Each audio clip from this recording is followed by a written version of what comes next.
Welcome to Quick Biblical Thoughts.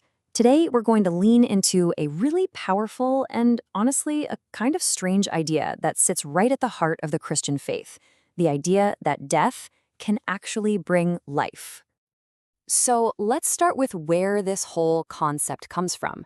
These are the words of Jesus, right before everything is about to change for him. And you gotta understand, he's not just giving a gardening tip here. He's laying out this deep spiritual truth, a paradox that we're gonna spend a few minutes unpacking together. So what is this paradox really? Well, it's this completely counterintuitive idea that real, thriving, abundant life often bursts forth from what looks like a total ending. I mean, this goes against every survival instinct we have, right? And that's exactly what makes it so important to explore. At its core, the principle is this: growth comes from surrender. New life comes from sacrifice. In God's kingdom, the way up is often down. To truly gain your life, you first have to be willing to lose it. So let's look at some real-world pictures of how this actually works. You might think this is some lofty, abstract idea, but it's not. This principle is literally written into the fabric of creation and our own lives. We see these patterns, these little parables, all around us, if we just know where to look. Let's start with the very example Jesus gave us, the seed. Think about it. For a seed to become what it was made to be, it can't just stay safe and sound in a packet. It has to go through a pretty radical and kind of violent transformation. And just look at this process. It's incredible. On the left, you see what looks like death. The seed gets buried in the dark. Its shell cracks and breaks apart. Its old form is gone forever. But that destruction is not the end of the story. Look at the right. From that very brokenness, new life sprouts up, reaching for the sun, and eventually it produces a huge harvest. That death was the necessary doorway to multiplication. Or here's another one you see all the time, a simple candle. Its entire purpose, its very reason for existing, isn't found in staying perfect and whole. It's found in being used up. This is such a perfect picture of this principle, isn't it? The candle's death, that melting wax, that disappearing wick, is the very thing that allows it to do what it was made to do. It's in being consumed that it gives off warmth and light. Its purpose, its life, is found in the process of losing itself. Now, let's bring this a little closer to home. Let's see how this plays out in our relationships. And for any of you who are parents, this one's going to hit home. The moment a child enters your life, it demands a deep, profound kind of surrender. There really is a death to your old life, isn't there? I mean, say goodbye to a full night's sleep. Say goodbye to quiet. But what springs to life from that sacrifice? This incredible, fierce love, the creation of these unbreakable bonds.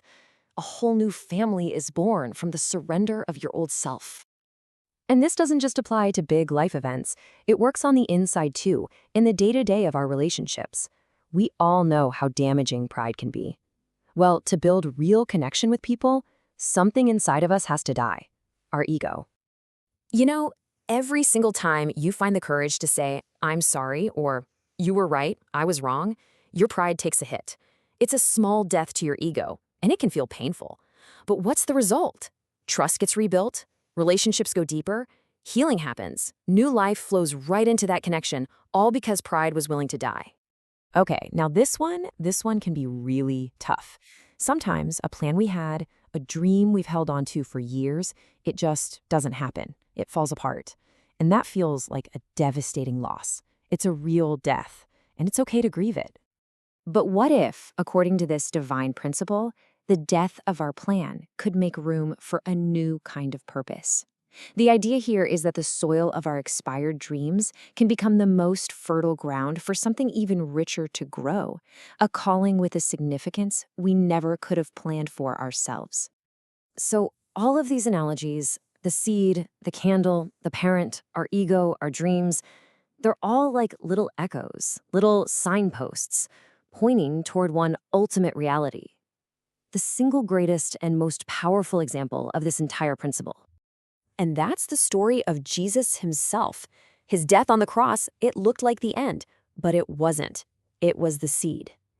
His resurrection from the tomb was the new life sprouting from the ground, and the result?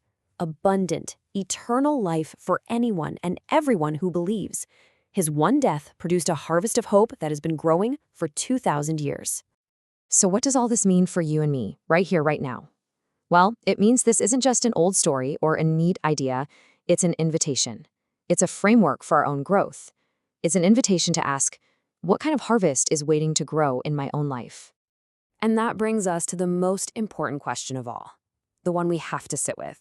What is God asking you to let go of? What is He asking you to surrender so that something new and beautiful can grow in its place? I wonder what that is for you. Maybe it's your ego, that need to always have the last word. Maybe it's a fear that's been paralyzing you. Or maybe it's that desperate need to control everything and everyone around you. It could be your comfort zone, a desire you're clinging to too tightly, or a grudge that's been poisoning you for years. What needs to fall to the ground and die? So as we wrap this up, let's hold on to one final, powerful encouragement from all of this. Here's the hope in all of this. In God's way of doing things, death is never the final word. Surrender isn't failure. It's the doorway. It's the beginning of multiplication. When the seed dies, the harvest begins. Every act of letting go is an act of faith that a harvest is coming. So here's the thought to leave with, the simple, powerful truth of it all. Die to self, rise to fruitfulness.